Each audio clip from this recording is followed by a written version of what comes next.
Are there any strategies for working with founders and empowering them from the CFO seat? Yeah, there's a couple. One is take your ego and put it in the bottom drawer and shut it hard. And really listen and build trust. I found that founders are an incredible source of information and they have very compelling perspectives on business decision making, whether it's compensation to new products.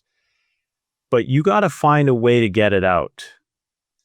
And you've got to ask the right set of questions. And it's got to be Q&A based and conversation based, because the best way I found is founders have almost an allergic reaction to the answer no. Like, so, take a conversation. You're saying like, no, you shouldn't do it that way, like as a CFO. Okay, well, that just set off an alarm bell, and that ends up, creating all kinds of friction as you continue to go through the conversation with the founder, as opposed to help me understand. Let's get to the bottom. What are you really trying to do? What are you trying to do? Have you thought about maybe approaching it from this perspective because it would, add this, this, and this? Or is that an issue? You do have to really think about how you're going to approach these issues, because the founder has to see you as an ally and has to trust you implicitly. And three is, you're not in this role, especially with founders, to take the limelight. You're here to propel. I talk about it as at service leadership. Like, you're at the service of the founder. You're at the service of the executive. Like, the finance leader is to elevate everybody in the company to make better decisions, to achieve what they need to with the resources that we have. And similarly with the board. And so you've got to kind of have that mindset with founders. And I can tell you, just avoid a lot of challenges if you adopt that.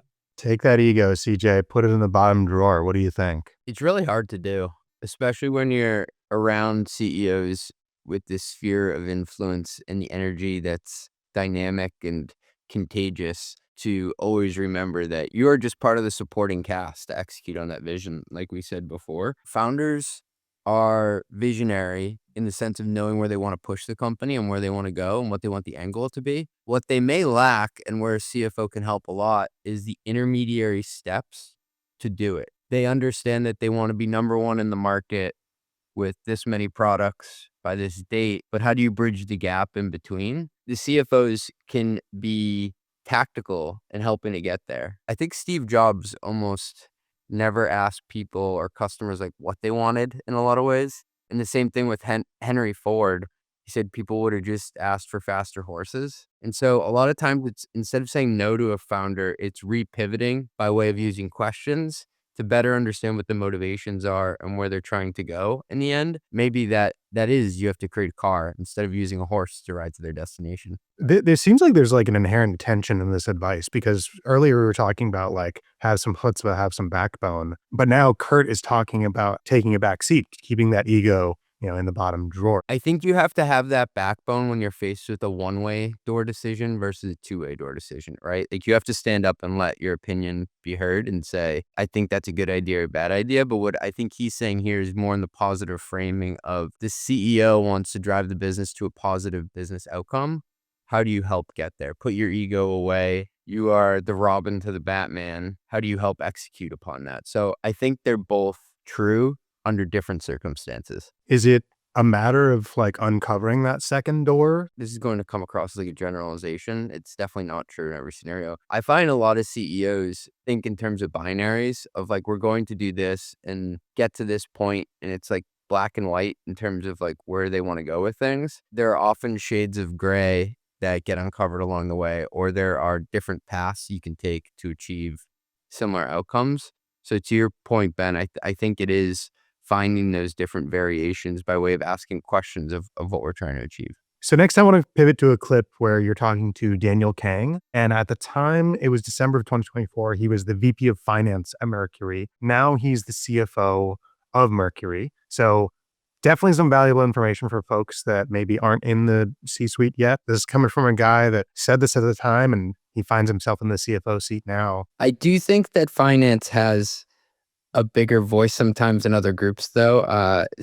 And this is just it happens that way. I'm not saying it's fair, but because you're helping the CEO a lot of times with that initial tops down cut, or you're doing the long range plan, you can't have your fingerprints on the org. Now, I'm not saying that like it should be viewed as a financial exercise per se, but you do have like you said, a voice at the table of shaping it. The way that finance can best plug in, I actually don't like this moniker of finance has a seat at the table because you control the purse strings. I think that's actually like the last type of hard power that you want to exercise to be effective in your job. You want to be effective in your job because you're being a thought partner and like being able to hopefully allocate resources in partnership, assuming that everyone has the right intentions behind and thinking about the company and not like their own individual kingdom building, which does happen, obviously. That's so well said. Like if people are only listening to you because you can say yes or no because you have money, it's like, do they really respect you?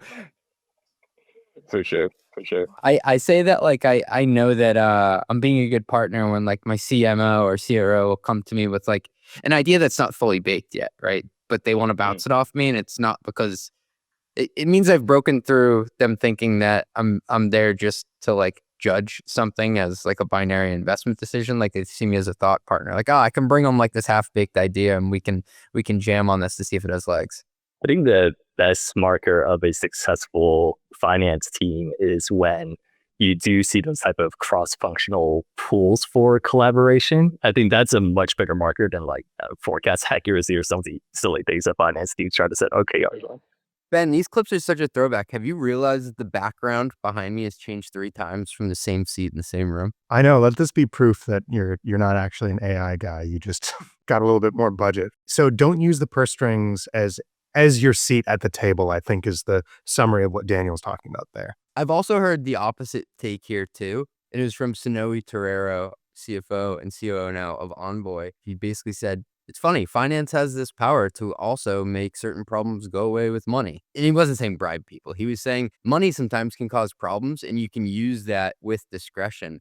Let's say you have someone who gets paid $200,000 a year and they're being blocked from 50% of the productivity because of a $10,000 problem. Use your magic wand and make that go away with $10,000 worth of spend. However, to Daniel Kang's point, that shouldn't be the only reason they're coming to you for the money. They should be coming to you for helping to think through whatever issue it is that they have. And money is one of the arrows you have. It's not the end all be all. They should be coming to you because they think of you as someone who can clearly think through a scenario that involves resource allocation, it involves pricing, it involves whatever it may be, and they trust your opinion on it. Today's episode is brought to you by Anrock, the sales tax platform behind companies like Anthropic, Notion, and Vanta. Here's a fun way to totally ruin a Tuesday. Open a letter from a state you've never set foot in, telling you that you owe back taxes you didn't know existed. Happened to me, because the rules never stop moving. States are now racing to tax AI, digital ads, streaming, really anything new, and they're doing it faster than a spreadsheet can keep up. Anrock handles all of it. One platform that watches your exposure everywhere, automates compliance, and flags risk before it turns into that nasty gram. That's why thousands of finance leaders trust Anrock to stay ahead. Talk to an Anrock sales tax expert for a personalized exposure estimate at anrock.com/RTN. That is ANROK.com/RTN.